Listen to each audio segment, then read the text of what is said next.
So now on Google Flights, since you know your travel dates but not your destination, we're going to enter your departure airport.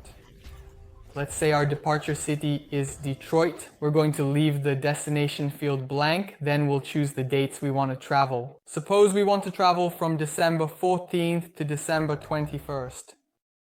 Click on Done. Click on Search. What this will do is display all available destinations for those dates departing from Detroit. This way you can quickly see which ones are the cheapest. You can also zoom out and explore the whole world to see prices in different places for those dates. And if you want to look at smaller airports, you can keep zooming in to get more options. So here I'm zooming in and out. Then at the top of the screen, you can add a whole bunch of filters to find exactly what you're looking for even faster. Here are all the different filters. You can choose the number of stopovers you want. You can select certain airlines if you wish. You can set the times you want to travel and the duration of the flight. So if you want a very short flight, you can set the duration to a low value. If the duration doesn't matter to you, you can choose any duration. The number of stopovers, you can also adjust these settings here. If you have a limited budget, you can also set your price. So let's say you're leaving from Detroit and you only have $500. You can set the limit to $500 and here are all the options available to you. Not bad. If you're really flexible, you can also search multiple airports at the same time. So let's say you're willing to leave from Detroit or you're also willing to leave from Chicago, which is sometimes the case for us when we go back to Colombia. And so I could search, I could type in the Detroit code, then add a comma, and now it gets added here. And now I can search for another airport, Chicago. Let's put these two. So you can search 2 airports at the same time and it will give you all the different prices. From there, let's say you choose to go to Las Vegas. So you click on Las Vegas. Then you can go here and click on See Flights. And from there, if you want to see whether the price might go up or down, you can click on Track Prices here and set up email alerts. And you'll be notified if the price rises or falls. So that's the first scenario where you're flexible about the destination, but not flexible about the dates. So now let's now look at the opposite of that situation. You know where you want to go, but you're flexible with your dates. So let's say we're leaving from Detroit like before. Detroit. So we're going to leave from Detroit like before.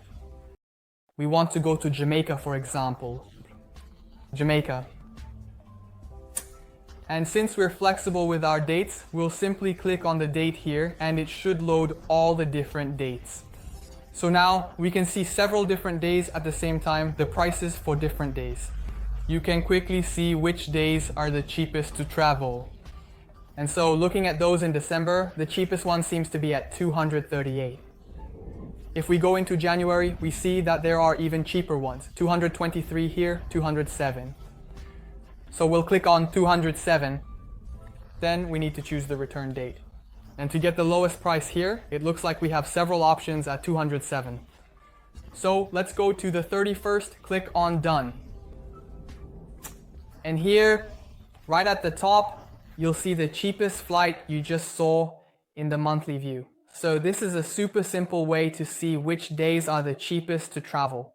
But there's still one more thing I want to show you, and that's how to get the absolute cheapest flights using all the different strategies. Don't forget to like this video if you're enjoying it so far, and let's move on to the final strategy.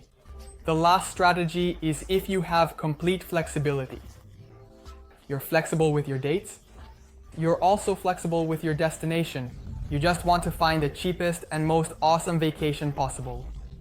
And if that's what you want to do, let's start again from the beginning. Let's go back to the main Google Flights page. Google Flights.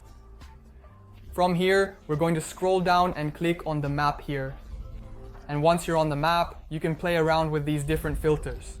So the only factor we know is the departure airport. So let's say we'll stick with Detroit. We want to leave from Detroit. We want to see the cheapest flights everywhere, but we're flexible with the dates. So here, there's no need to enter a date.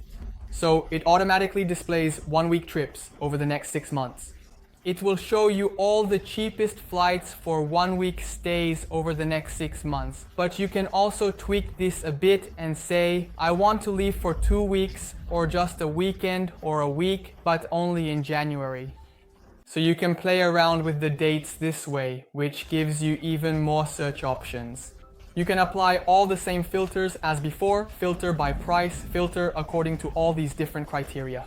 And don't forget, it's not just for the United States. You can see options all over the world and choose where you want to go. Another thing, if you don't want to see the whole world, you can, for example, say, I want to leave from Detroit, but I want to go to South America.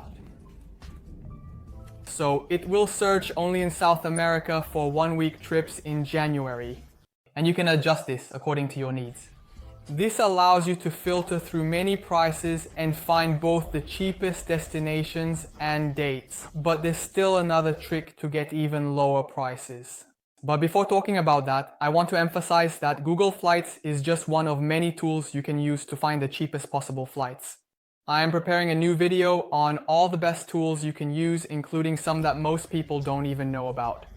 So don't forget to subscribe and turn on the notification bell if you want to be notified when that video comes out. Alright, let's move on to the last piece of the puzzle. As I mentioned earlier, Google Flights lets you very quickly search different dates to see which options are the cheapest, but they don't necessarily find the lowest prices. To find even cheaper prices, let me show you an example I've already found.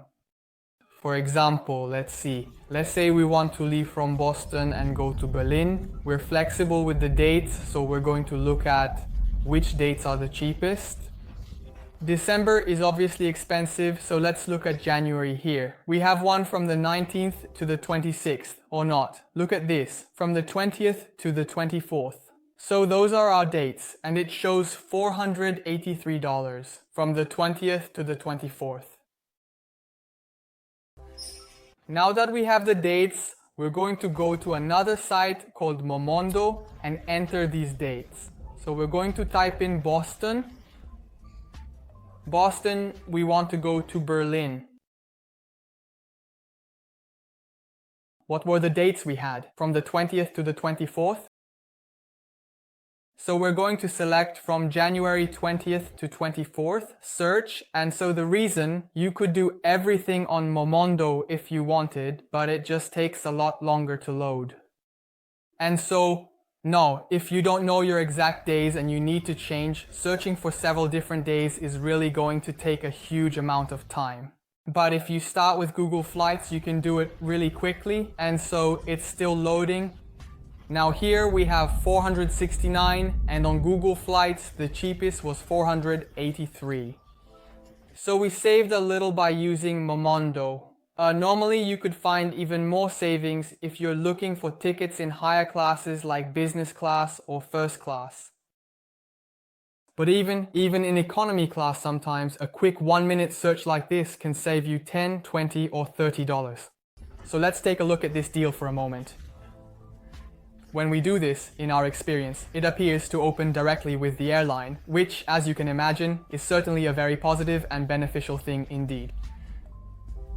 Sometimes, when you use Momondo, it will show you prices from another flight search engine, and normally, if possible, it's better to buy directly from the airline rather than through another search engine. Because if you need to change your flights, it's a bit more complicated and restrictive to deal with a third party than directly with the airline.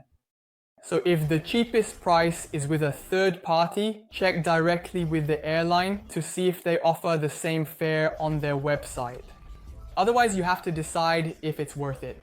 If you think you might need flexible flights, it's better to go through the airline. If you're certain you'll be traveling and nothing will stop you, then you can use a third-party site and save even more money. Friends, this is just one of the many cool tips I want to show you. If you like this one, you're also going to love these 10 little-known ways to travel on a budget. There are plenty in there that most people don't know about. Be sure to check it out. If you enjoyed this video, leave us a like and we'll see you in the next one. Goodbye.